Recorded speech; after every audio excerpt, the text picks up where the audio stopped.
que cherchiez-vous à vous prouver en participant à Notaire Inconnu? Claudio Capéo, mon but, c'était de tout lâcher, sachant que cela fait 7 ans que je sillonne les routes ou que je suis en studio. Le risque, si est de s'oublier, de s'écarter de l'essentiel, et si est d'ailleurs pour ça que j'ai fait un burn-out.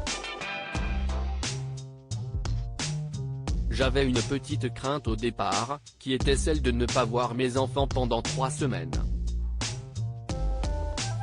Quand on m'a dit que c'était en France et seulement pendant 7 jours, j'étais rassuré.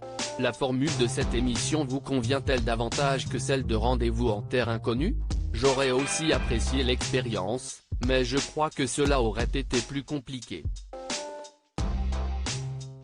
Cela dit, j'étais quand même angoissé car je ne connaissais pas Raphaël et j'avais peur qu'on me juge, notamment sur mon accent. Finalement, cela m'a permis de prendre du temps, pour moi et pour les autres.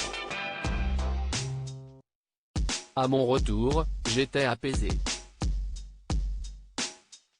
Je me faisais moins de nœuds à la tête et j'ai écrit plein de chansons.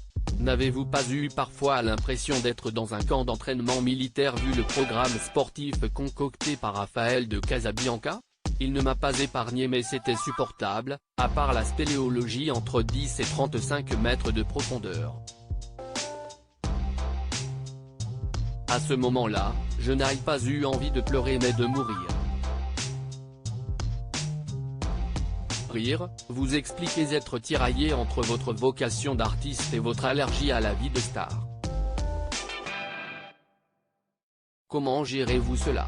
Au début, j'avais tendance à me dire que je ne méritais pas mon succès et à péter un câble même pour une simple photo car, pour moi, si est à Miss France qu'il fallait en demander, et pas à Claudio Capéo.